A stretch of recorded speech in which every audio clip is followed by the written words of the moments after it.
बच्चों कैसे हो आप लोग? बढ़िया। आई होप कि तुम्हें कॉलेज वगैरह मिल रहे होंगे। ब्रांचेस भी तुम सिलेक्ट कर चुके होगे। बहुत सारी काउंसलिंग ऑलरेडी ओवर हो गई है।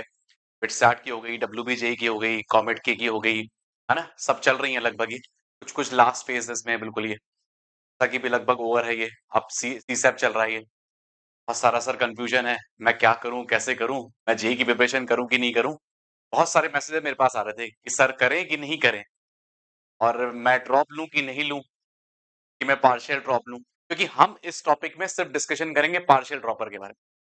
पार्शियल ड्रॉपर वो बच्चा होता है जो कि कॉलेज में चले गया, ठीक है, फर्स्ट ईयर में एडमिशन ले लिया, पैरेलली वो जेई की तैयारी भी करेगा। मतलब कॉलेज की तैयारी तो करेगा ही फर्स्ट सेमेस्टर की, साथ में जेई की भी तैयारी करेगा, तो उसको बैलेंस आउट करना बहुत टफ है। कैसे बैलेंस आउट करना है, इसमें पूरी वीडियो में डिस्कशन करेंगे। जो जो पॉइंट्स हैं जो बच्चा फेस करता है इस पार्शियल ड्रॉप के केस पे, मैं सब कुछ डिस्कशन करूंगा। वीडियो को एंड तक देखना है। चैनल में पहली बार आए थे कि सर आज मुझे ये चैनल मिला क्योंकि मुझे मदद करेगा जेई के रिलेटेड, लाल बटन दिख रहा होगा सबसे सही वाला। दूसरा एक और चीज, तुम्हें कौन सा कॉलेज मिला है और कौन सी ब्रांच मिली है वो जरूर बता देना कमेंट में। चलिए स्टार्ट करते हैं। बच्चों के बहुत सारे कंफ्यूजन होते हैं। सबसे पहला कंफ्यूजन क्या होता है पता है? कि मुझे कॉलेज और जेई को कैसे मैनेज करेंगे। देखो कुछ सारे कॉलेजेस ऐसे होते हैं ना कि जो थोड़ा फ्रीडम देते हैं। फ्रीडम इन सेंस कि जब तुम फर्स्ट सेमेस्टर में जाओगे तो मैक्सिमम पार्ट तुम्हारा जो फिजिक्स केमिस्ट्री मैथ्स में पढ़ा है, क्योंकि वो कॉमन सब्जेक्ट होते हैं। कॉमन मतलब जो भी तुम्हारा जो फर्स्ट से लेके जो भी जितनी भी ब्रांचेस है सबके कॉमन सब्जेक्ट होते हैं फर्स्ट सेमेस्टर। और फर्स्ट सेमेस्टर क्रैक करना थोड़ा आसान होता है ये, क्योंकि वही पार्ट होता है जो तुमने 11 ट्वेल्थ में पढ़ा हुआ है, तो उसका कंटिन्यूएशन का पार्ट होता है ये। तो थोड़ा सा डिफिकल्टी तुम कम फेस करोगे। हाँ, ये है कि तुम सेकंड ईयर से जब तुम जाओगे थर्ड सेमेस्टर में जाओगे तो पूरा प्रॉपर तुम ब्रांच रिलेटेड पढ़ोगे। अगर इलेक्ट्रिकल को तो इलेक्ट्रिकल वाली ब्रांचेस से स्पेसिफिक पढ़ोगे, मैकेनिकल के तो मैकेनिकल के पढ़ोगे, ईसी के तो ईसी के पढ़ोगे, है ना? कम्युनिकेशन सिस्टम वगैरह बहुत सारी चीजें हो जो तुम डील करने वाले हो ये। बट अभी जो है फर्स्ट सेमेस्टर में तुम्हें देखो पैरेलली, देखो वहां पे भी इंजीनियरिंग मैथमेटिक्स आएगी, बीएस गरेवाल वगैरह फॉलो करोगे। बहुत सारे फिजिक्स का भी पार्ट होगा, थोड़ा केमिस्ट्री का भी पार्ट आएगा जो तुमने पढ़ा है, तुम्हारा इनऑर्गेनिक वगैरह कुछ कुछ पार्ट आएंगे, सब नहीं आएगा ये, ठीक है? पता है जब तुम्हें जैसे मान लो कॉलेज वगैरह रहता है ना, तो कॉलेज में कई जगह जैसे फ्री रहता है। फ्री मतलब कि जैसे मान लो अटेंडेंस पॉलिसी वगैरह नहीं रहती है। कुछ कॉलेजेस में, प्राइवेट कॉलेज में कुछ कुछ बहुत स्ट्रिक्ट होते हैं। जैसे गवर्नमेंट में जाओगे आईटी आईटी में तो थोड़ा सा चिल्ड मैटर रहेगा। कुछ कॉलेजेस बहुत स्ट्रिक्ट होते हैं, मैंने देखा टीयर 3 के बहुत ज़्यादा, जो मतलब टियर 3 से बहुत ही कम मार्क्स में मिल जाते हैं, जो मान लो 4 लाख, 5 लाख रैंक है, 3 लाख रैंक है, उनको मिल जाते हैं बच्चों को। बहुत स्ट्रिक्ट होते हैं वो। वो नहीं जैसे स्कूल में होता है कि तुम्हारा क्लास टेस्ट भी हो रहा है, ये भी हो रहा है, सरप्राइज़ टेस्ट भी हो रहा है, तो बहुत ज़्यादा परेशान करते हैं। उस केसेस में बहुत टफ हो जाते हैं जेईई की जर्नी हमारी, क्योंकि तुम्हें बैलेंस आउट भी करना पड़ता है। हाँ, ये है कि जब तुम्हारा मान लो नो अटेंडेंस पॉलिसी है, उसमें तो बहुत चिल है ये। तो तुम्हारा यही फोकस होना चाहिए, जैसे मान लो मैं कॉलेज गया, देखो तुम्हें बहुत ज़्यादा पहले तो मोटिवेट होना पड़ेगा। क्योंकि साथ के कलीग हो सकता है तुम्हारे साथ पढ़ेंगे कि नहीं पढ़ेंगे, बहुत सारे नहीं पढ़ते हैं भाई। वो बोलते हैं हम स्किल्स में काम करेंगे, तो बहुत लोग डाइवर्ट भी करेंगे। क्योंकि देखिए-देखी होती है ना, जैसे मान लो 10 लोग वही कर रहे हैं तो मैं भी वही करना चाहूँगा। क्यों मैं पढ़ूँ? फिर ये रहता है ना, एक अकेले बंद रूम में तो मैं पढ़ नहीं पाया तो वहाँ पे कैसे करूँगा? बहुत सारे मेरे अंदर थॉट्स प्रोसेस आते हैं, नहीं, बहुत नेगेटिव थॉट्स प्रोसेस आएँगे तुम्हारे अंदर। बट तुम्हें हमेशा अंदर से एक डिटर्मिनेशन रहना है।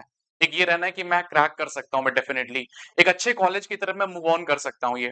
अगर वो डिटर्मिनेशन रहेगा ना तो definitely you can crack, definitely बता रहा हूँ। कोई टफ टास्क नहीं है। आई नो कि लोग बहुत कम होते हैं इसमें ये, बट होते हैं। वही बच्चे होते हैं जो लास्ट तक टिका रहेगा। अगर तुम एंड तक टिके रहोगे डेफिनिटली तुम्हारा होगा, मैं बता रहा हूँ ये। कोई टेंशन मत लो ये। अभी से तुम वेट मत करो कि मैं जाऊँगा कॉलेज में तब प्रिपरेशन करूँगा। स्टार्ट कर दो अब। वेट मत करो, कल से ही स्टार्ट कर दो बिल्कुल। मैं तो कहूँगा आज ही तुम वीडियो देख रहे हो, आज ही से स्टार्ट कर दो, रोको मत।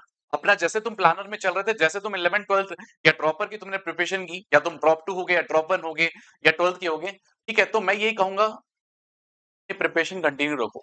जैसे तुम कर रहे थे प्रॉपर तरीके से वैसे ही फॉलो रखो। कुछ चेंजेस मत करो कि मैं जाऊँगा कॉलेज में ये करूँगा, वो करूँगा। देखो क्या होता है ना, ड्रीमर वो जो होते हैं ना, डे ड्रीमर ये वाले थे कि ये करूँगा, वो करूँगा, फिर वो कुछ भी नहीं हो पाता है ये। मैं इसीलिए कहूँगा, साफ-साफ कहूँगा, तुम्हें जो भी टीपीपीज़ हैं उसकी प्रिंट आउट वगैरह लेके तुम्हें क्लास में जाना पड़ेगा कि हाँ, मेरे को ये करना है, आज मुझे ये करना है। तो थोड़ा-सा तुम्हें हार्ड कॉपी में लेके जाओगे ज़्यादा सही रहेगा बस, क्योंकि क्या होता है कि मोबाइल वगैरह कई बार इश्यू मतलब रहते हैं वहाँ पे कॉलेज में ले जाना, तो तुम वहाँ पे तुम्हें ये ध्यान रखना। दूसरी एक और चीज़, ऐसा ना हो कि फर्स्ट सेमेस्टर मेरे को फोड़ना है, मेरे को नंबर लाना है, मेरे को ये करना है, तो दोनों चीज़ें बैलेंस आउट नहीं कर पाओगे। कि मैं फर्स्ट सेमेस्टर में सर मैं 9 पॉइंटर लेके आऊँगा, तो मेरी ब्रांच चेंज हो जाएगी। कई बार होता है ना कि जैसे सेकंड सेमेस्टर में भी ब्रांच की शफलिंग होती है कुछ कॉलेजेस में। कुछ ही नहीं, मैक्सिमम कॉलेज में होती है कि मैकेनिकल है तो मुझे कंप्यूटर साइंस जाना है। सर मेरा ये ब्रांच है, केमिकल है, तो मुझे और अपग्रेड करना है। अपग्रेड करना पड़ेगा तो फर्स्ट सेमेस्टर के मार्क्स के बेसिस में होता है। तो तुम दोनों नाव पे नहीं चल सकते। या तो ये सोच लो भैया मुझे कॉलेज में ही कुछ करना है, कुछ फोड़ना है, कुछ मचाना है ये। या तो तुमने जेईई की जर्नी में है, तुम्हें ये तो सब चीज़ नहीं कर पाओगे बच्चे।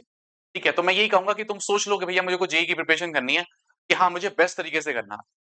या तो तुम्हें ये दोनों बोलो मैं 9 पॉइंटर भी ले आऊँ, ये भी ले आऊँ क्योंकि वहाँ पे तुम्हें अलग लेवल में पढ़ना पड़ेगा बच्चे, अलग लेवल की तैयारी करनी पड़ेगी, थोड़ी अलग मेहनत होगी यहाँ। यहाँ तुम्हें पता है अलग करना पड़ेगा वहाँ। ठीक है? तो मैं यही कहूँगा कि अभी फर्स्ट सेमेस्टर की जो जर्नी रहेगी तुम्हारी, थोड़ा-सा मतलब मोटिवेट होके तुम्हें काम करना पड़ेगा। देखो जैन, अप्रैल जब ये सब एग्ज़ाम ओवर हो जाएँगे, तुम भी बहुत चिल हो जाओगे। तुम्हें बहुत अच्छा कॉलेज मिल जाएगा।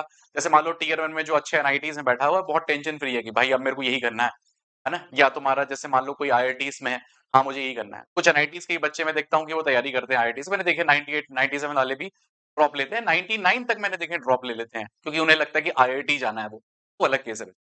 बट अगर तुमने ड्रॉप ले रहे हो, पार्शियल ड्रॉप ले रहे हो, मैं यही कहूँगा बच्चे कि तुम बैलेंस आउट करके चलो। दूसरी एक और चीज़, अक्सर मैंने जब पढ़ रहा था तो मेरे कम परसेंटाइल थे, मैं टियर 3 में था, टियर 2 में था, टियर 1 में था, ठीक है।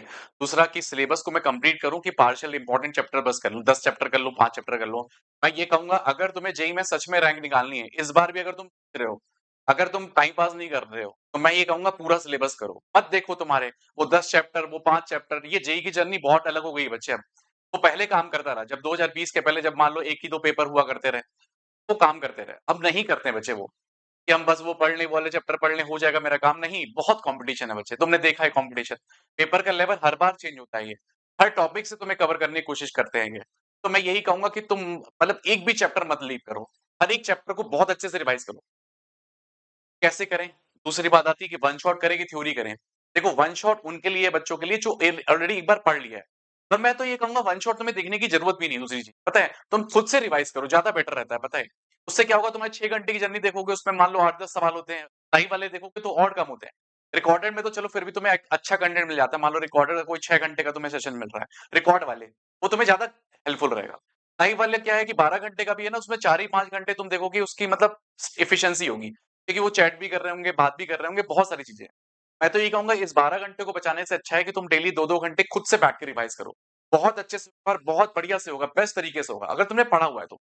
अगर तुमने कोई चैप्टर नहीं पढ़ा तो मैं यही कहूँगा वन शॉट नहीं, पहले खुद से पढ़ो, खुद से तैयारी करो, खुद से क्वेश्चन्स बनाओ या तुमने कहीं पढ़ा हुआ था, पढ़ा होगा हो सकता है, नहीं पढ़ा था तो चलो उसके तुम लेक्चर्स देख लो प्रॉपर, 3 से 4-5 लेक्चर देख लो, वो ज़्यादा बेटर रहेगा। इंस्टेड ऑफ दिस मैं ये कहूँगा ये।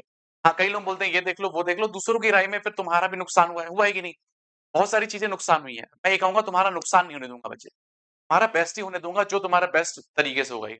मॉक टेस्ट, कई लोग तुम देखोगे वीडियो बनाते रहते हैं, वही-वही वीडियो सेम-सेम घुमाते हैं वो। बच्चे हैं अभी क्लास मान लो तुम्हारा जेईई में उनकी मान लो कि सेकंड ईयर में, थर्ड ईयर में, उनको क्या ही पता, वो बस जो वीडियो दूसरों की देखते हैं वन शॉट वाली जो चल रही है वही-वही बस टपका देते हैं तुम्हें वो। वही-वही आजकल टीचर भी मैं देखता हूँ कि बस वो क्लाउड वाली जो नहीं होती है कि स्क्रिप्ट पढ़-पढ़ के सब बता देते हैं। बच्चे से कुछ नहीं होता, हाँ, कमेंट करो, ये करो, वो करो, उससे कुछ नहीं होता बच्चे, आई विल डू इट, सब नहीं होता बच्चे, तुम्हें भी पता है ये सब कुछ नहीं होने वाला है। तो रियल व्यू चीज़ें हैं वो ये हैं बच्चे, रियल वाली चीज़ें। ये तुम्हें क्लाउड नहीं बता सकता बच्चे, ये रियल वाली चीज़ें जो तुम्हें फ़ील दिला रहा है बच्चे। मॉक टेस्ट, अब प्यारे बच्चे प्यारे दूसरी बात आती है ना कि मैं मॉक टेस्ट दूँ कि नहीं दूँ? मॉक टेस्ट तुम्हें ज़रूर देना चाहिए। मैं तो ये कहूँगा कि जैसे मान लो कि कोई सब्सक्रिप्शन ले लो, कोई जो थोड़ा-सा ईज़ी पढ़ रहा हो, सस्ता पढ़ रहा हो या ऑनलाइन में बहुत सारे मॉक टेस्ट अवेलेबल है, जैसे examslide.com एग्ज़ाम गोल्स करके हैं। वो सब भी थोड़े-थोड़े तुम्हारे पास जो है अच्छे से बढ़िया तुम्हारी तैयारी करवा देते हैं। तुम्हें सब पता है, देखो मेरे से ज़्यादा तुम्हें पता हो कहाँ से तैयारी करना है, सब ढूँढ-ढाँड़ लेते हो, हमसे बहुत तेज़ हो तुम ये। तो बस मैं यही कहूँगा कि मॉक टेस्ट तुम ऐसा ना सब्सक्रिप्शन ले लिए 4000 5000 का महँगे-महँगे सब्सक्रिप्शन ले लिए, है ना? बड़े-बड़े हैं जो यू एडटेक वाले जो देते हैं। नहीं बच्चे, पहले तुम छोटा-मोटा 100-200 वाला तो करके देखो, हो रही कि नहीं, बात बन रही कि नहीं। फ्री वाले करके देखो कि मैं उसमें फ्रीक्वेंट हो रहा हूँ कि नहीं। फिर तुम देखो हाँ, तुम्हें बेस्ट लग रहा है तब तुम करो। प्रैक्टिस बहुत ज़रूरी है, बहुत ज़्यादा प्रैक्टिस की ज़रूरत है। खास करके मैथ्स के लिए तो मैं ये कहूँगा हर एक चैप्टर वाइज़ तुम्हें प्रैक्टिस करना चाहिए। फिर तुमने 3 चैप्टर कर लिए, प्रैक्टिस करो, 4 चैप्टर कर लिए, प्रैक्टिस करो। ज़्यादा से ज़्यादा प्रैक्टिस करोगे तभी तुम्हारी एक अच्छी मतलब तुम कमांड आएगा तुम्हारे पास। वाईक्यू करूँ कि नहीं करूँ? भाई पीवाईक्यू क्यों नहीं करोगे? बिल्कुल करो। हाँ, 26 के जो लेटेस्ट वाले हुए थे ना, अब जो अप्रैल वाले अटेम्प्ट के वो थोड़े शायद तुम कुछ-कुछ छोड़ सकते हो। अदरवाइज़ मैं कहूँगा जनवरी तक जो भी हुए हैं वो सब खत्म कर दो। 22 से लेके 26 तक एटलीस्ट करो और बेस्ट तरीके से करो। 21 के पहले वाले क्वेश्चन थोड़े से ईज़ी हैं। 22 से लेके 26 तक डेली करो, अच्छे से करो, प्रैक्टिस करो। उसी में तुम देखोगे इतने सारे क्वेश्चन मिल जाएँगे ना मैथ्स के या फिजिक्स के, केमिस्ट्री के, तुम्हारी एक बढ़िया तरीके से प्रिपरेशन हो जाएगी।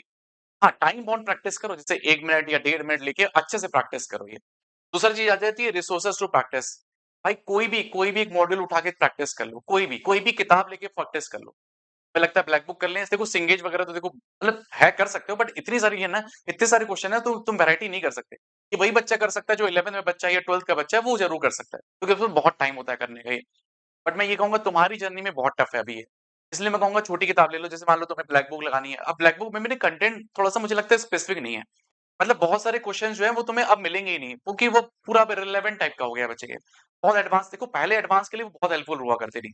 अब वो सब नहीं है बच्चे, अब तो लेवल काफ़ी अपग्रेड हो गया। अब तुम देखोगे मेंस लेवल के भी क्वेश्चन उस टाइप के मैच नहीं कर पाते मुझे लगता है ये। तो ये नहीं है कि विकास गुप्ता हाइप बना के रखा हुआ है, नहीं बच्चे। मैं ये कहूँगा कि जो तुमने अगर तुम्हारे पास कोई मॉड्यूल है, किसी का भी एक्स-वाई-जेड कंपनी का उसको लगा लो, वो ज़्यादा बेटर रहेगा ये। या किताब तुम्हें लगानी है तो फिर चलो अभी ब्लैक बुक ही मेंस के लिए प्रिपेयर करो और प्रीवियस ईयर क्वेश्चन ज़रूर लगाते रहो। कोई भी एक किताब फॉलो कर लो, अच्छे से बस। किताब फॉलो कर लो या मॉड्यूल फॉलो कर लो, बट उसको लास्ट तक फॉलो करना। 50 किताबें नहीं कि मैं ये भी ले लूँ, वो भी ले लूँ, ये बोला मेरे को वो भी रख लूँ। कर कुछ भी नहीं बचा। वो जो मिला है अच्छे से उसको अच्छे से एक-एक रगड़ डालो उसको, एक-एक क्वेश्चन्स लगा डालो, एक-एक प्रैक्टिस के साथ लगा के देखो। दूसरा शुड आई जॉइन को जॉइन अ कोचिंग, एक बार तुमने किया हुआ था, अच्छे से पढ़ा हुआ था ऑनलाइन या ऑफलाइन, उसी मॉड्यूल को मैं बोल रहा हूँ प्रैक्टिस करते रहो, मत करो अब। कितना बार वही थ्योरी, वही समझ में क्या ही नया पढ़ा देगा भाई? क्या ही तुम्हारा रोज़ थ्योरम कोई नया हो जाएगा क्या? एलएमबीटी क्या नया ही हो जाएगा क्या कुछ? सेम थ्योरम रहेगा, ऐसा तो नहीं बदल जाएगा दूसरे दिन ये। कुछ नहीं होता बच्चे, कुछ भी नहीं होता और वो ऊपर से तुम तो जैसे मान लो कॉलेज में तो तुम ऑनलाइन लोगे। ऑनलाइन में तुमने ऑलरेडी लिया हुआ भाई, वही प्रैक्टिस करनी है, वही कोई नया कंटेंट तो नहीं दे देगा कुछ। तुम देखोगे ऑनलाइन में रिसोर्सेज़ बहुत सारे ऑलरेडी अवेलेबल हैं। हाँ, तुमने अगर कहीं लाइव क्लासेस वगैरह जॉइन कर रहे हो, तुम्हें लगता है कि प्रैक्टिस मैं कर सकता हूँ, मेरी फ्लो बना रहा है, तब वो अलग बात है, कि मैं डिटर्मिनेशन नहीं हूँ, मेरे अंदर मोटिवेशन नहीं है भाई, तब तो तुम कोई एक सब्सक्रिप्शन ले लो। अदरवाइज़ लगता है तो फिर ठीक है, रहने दो ये तो मैं जेईई करूँ कि नहीं करूँ, ये सबसे बड़ा डायलेमा है। मैं जेईई करूँ कि नहीं करूँ? भाई सर मेरे को समझ में नहीं आ रहा मेरा प्लेसमेंट का क्या होगा, कैसे सीन टियर 3 में हो, मैं अभी भी कहूँगा टियर 3 कॉलेज तुमने ले लिया भाई तो चलो, अब जो है एक टाइम आ चुका है जेईई का फोड़ने का, टियर 3 में हो तो। तुमने जैसे मान लो एलपीयू में चले गए हो और भी चंडीगढ़ यूनिवर्सिटी ऐसे-ऐसे कॉलेजेस में चले गए हो जो तो टियर 3 वाले कॉलेजेस ये तुम्हें भी पता है। वहाँ पे सक्सेस रेट बहुत कम है। ये तब दिखाए जाते हैं 3 करोड़ 4 करोड़ रियलिटी है कि भाई नहीं होती वहाँ पे चीज़ें ये। मैं ये कहूँगा कि अब अगर तुमने ले लिया अब तो देखो सब बोलेंगे स्किल कर लो, ये कर लो, स्किल्स भी हैं। सब स्किल में ही काम कर रहे हैं भाई, ठीक है? बट अगर तुम्हारा एक ब्रांड के साथ काम करते हो ना एनआईटीज़, आईआईटीज़ के साथ हो जाते हैं और स्किल्स भी हो जाती है तो तुम्हारे लिए बहुत प्लस हो जाता है ये। ऐसा नहीं है कि मैं ये कहूँगा कि एनआईटी, आईआईटी जाने के बाद ही तुम्हारे को सक्सेसफुल मिलेगा ये। यहाँ पे भी तुम्हें सक्सेस मिल सकता है। बट मैं ये कहूँगा कि अगर तुम कर सकते हो, तैयारी कर सकते हो तो कर लो ये। अच्छा कॉलेज मिल जाएगा, किसी को रेपो बनी रहेगी, मार्केट में तुम बता पाओगे। अलग एक टाइम पे तुम्हारे पास जब 10 साल बाद, 8 साल बाद देखोगे अपनी नौकरी में तुम बताओगे मैं इस कॉलेज से हूँ, तो एक अलग इम्पैक्ट होता है ये। तुम इस कॉलेज से बताओगे एमईटी से मैं इस कॉलेज से हूँ, तो तुम्हारा एक अलग इम्पैक्ट होता है ये। मैं बता रहा हूँ, बहुत फ़ील होगा बाद में ये। रिग्रेट फ़ील होगा। अभी अगर कर सकते हो तो कर लो ये। हाँ, टियर 1 वाले बच्चे हैं, उनका तो डिटर्मिनेशन है कि भैया मुझे करना है आईआईटी या मान लो टियर 2 का एक एनआईटी लोअर ब्रांच का मिला है मणिपुर ये वो लो और तैयारी करना चाहता है, तो अब करे वो, लग जाए अच्छे से, मेहनत करे, मत सोचो तुम। अगर सोच रहे हो तो फिर वो सोच लो कॉलेज वाला मैंने कहा था। उसमें मेरे को ब्रांच बढ़ानी है, उसमें मेरे को काम करना है, उसमें मेरे को अपने तरफ से स्किल्स में काम करना है या मेरे को मास्टर्स का करना है, गेट का करना है या मुझे एमबीए का करना है, कैट का करना है या मुझे यूपीएससी की तैयारी करनी है, तो फिर उस डायरेक्शन में तुम मूव कर जाओ। ये डायरेक्शन ही छोड़ दो फिर ये। अगर तुमने ये डायरेक्शन पकड़ रहे हो जेईई की जर्नी, सोच लो कि करना है ये। बेस्ट तरीके से होगा, बढ़िया होगा, चैनल में जुड़े रहो। आज से रिलेटेड तुम्हारे पास एक बेहतरीन सी सीरीज़ आएगी, 20 प्रैक्टिस वाली। पहले बढ़िया से रहेगी, बहुत हेल्पफुल होने वाली। अभी के लिए मैं ये कहूँगा जैसे तुम पढ़ रहे थे वैसे ही करते रहो, बढ़िया तरीके से। नेक्स्ट वीडियो के साथ कोई भी अगर तुम्हें किसी रिलेटेड तुम्हें दिक्कत हो रही है, तो वो ज़रूर कमेंट में बताना, मैं तुम्हारी ज़रूर हेल्प करूँगा। चलिए मिलते हैं नेक्स्ट वीडियो के साथ, till then all the best to everyone, bye bye and